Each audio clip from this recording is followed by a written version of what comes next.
The Babe and I by David A. Adler. Illustrated by Terry Widener.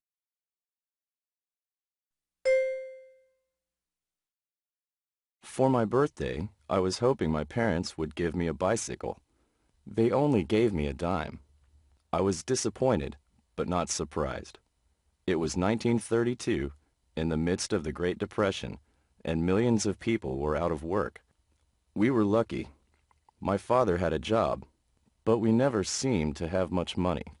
Where we lived, in the Bronx, New York, everyone was poor. "Happy birthday," Dad said when I walked him outside. I watched him go off, carrying his briefcase and smiling.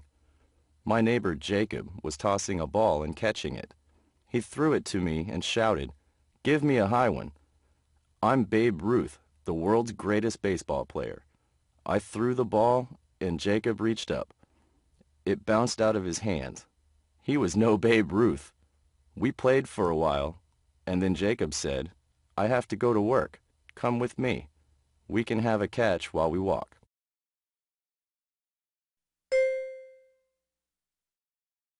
A few blocks from home, we passed a woman selling apples. Her clothes were wrinkled and shabby. I gave her my birthday dime and bought 2 apples, one for me and one for Jacob. I was glad to be rid of the dime. It reminded me of the present I didn't get. We turned onto Webster Avenue, and there were more apple sellers. Near the next corner, I saw a large briefcase. I looked up, and there was Dad, selling apples like the others. Suddenly, I couldn't move. "Come on," Jacob said. I pointed. "Oh," he whispered, "I thought your dad had a job." "So did I, and Mom thinks so, too." There were tears in my eyes as I watched people walk past my father. I wished so much someone would buy an apple from him, but no one did. I realized how he had earned my birthday dime and was sorry I had spent it.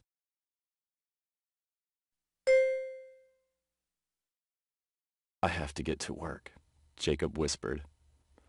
I was too dazed to know where we were going. I just followed Jacob until we came to a small building. "My dad is out of work, too," Jacob said as he got in line. "That's why I'm a newsie. Sell newspapers with me. It's fun." I didn't feel like going home, so I stayed with Jacob. We collected our papers, and he said, "Now I'll teach you how to really sell." We walked past a newsie on the corner. "Coney Island fire," he called out. 1,000 homeless. Read all about it." There were lots of people around, but I didn't see anyone buy a newspaper. Jacob and I passed other newsies calling out about the fire. Then we walked beyond the busy streets and apartment buildings. "Where are we going?" I asked. "You'll see," Jacob said.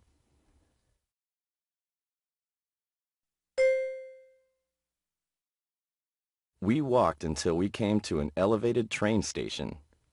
People were rushing from it to the large ballpark just ahead. "We're here," Jacob said. "That's Yankee Stadium." I held up one of my newspapers and called out the headline, "Coney Island fire. Read all about it." "No," Jacob said. "No one here is interested in fires." He picked up a newspaper and looked through it. "Here it is," he said. "This is what they want." "Babe Ruth hits home run," he called out. "Read all about it. The Babe hits number 25. Read all about it." "Here, I'll take one," a man said, and gave Jacob 2 cents. "Let me see that," another man said. Jacob was smart. These people were on their way to see a Yankee game. Of course they were interested in Babe Ruth. "Babe Ruth hits home run," I called out. "Read all about it." Jacob and I quickly sold all our papers. When we left the stadium, the coins in my pocket made a nice jingling sound.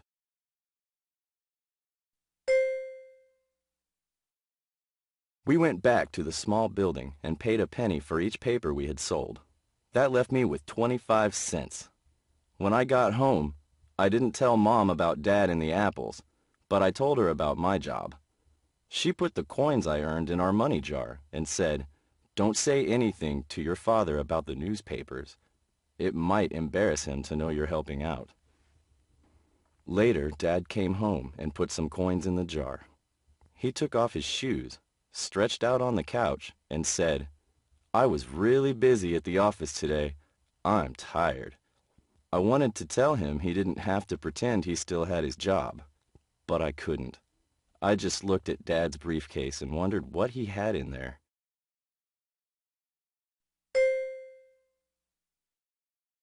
The next day, Jacob and I called out about Babe Ruth again. He had hit his 26th home run. I quickly sold my newspapers. I knew I could have sold more, if only I had some way to get them to the stadium. When I got home, I searched the basement of our building for a wagon or anything with wheels. All I found were boxes in a torn suitcase.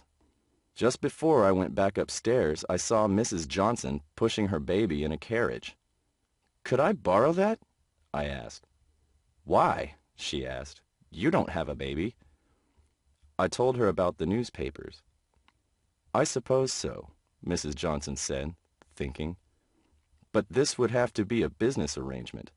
With my carriage, you'll make extra money, so I should make some, too."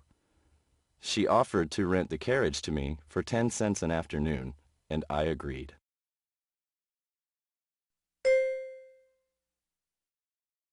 On Monday, the front page story was about a 19-year-old boy who had robbed a telegraph office because he wanted to be arrested.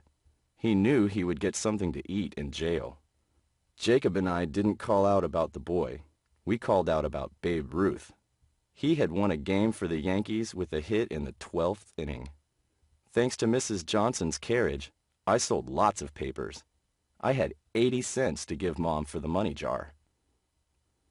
When Dad came home, he gave Mom a bottle of milk and a bag of apples, and said, "I bought the apples from an unemployed man I passed on my way home." "Dad," I said, "that man is not unemployed. Selling apples is a job." "No, it's not," he said sharply. "It's just what you do while you wait and hope for something better." He looked upset, and I realized how important it was for him to keep his secret.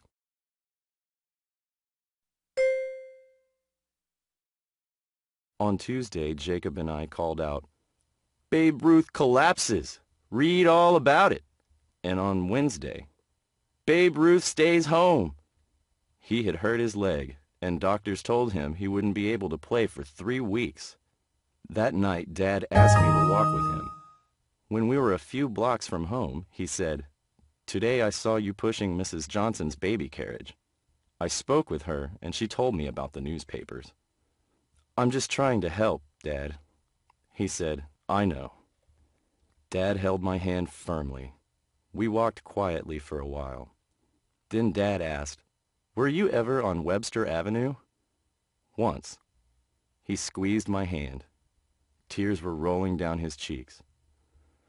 "I didn't tell Mom," I said. Dad didn't say anything after that. I didn't either. We just walked.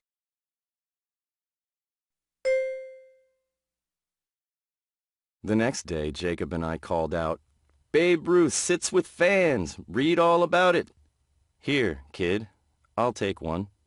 A tall man gave me a $5 bill. "I'm sorry," I told him. "I can't change that." "That's okay, kid.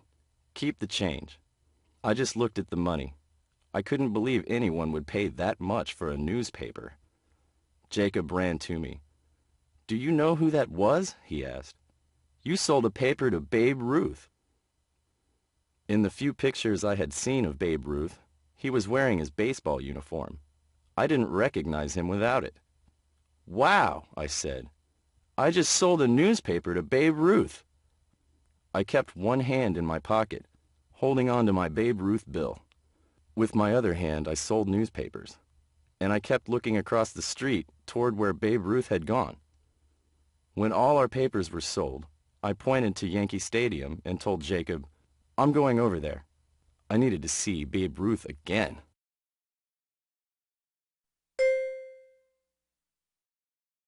I checked the prices and realized I could buy 2 tickets and still have plenty left for the money jar. So that's what I did. The stadium was noisy. Jacob and I walked through a short tunnel and saw a large baseball field. Babe Ruth was in the Yankee dugout with his teammates. When the game started, he stayed there. I guess his legs still hurt.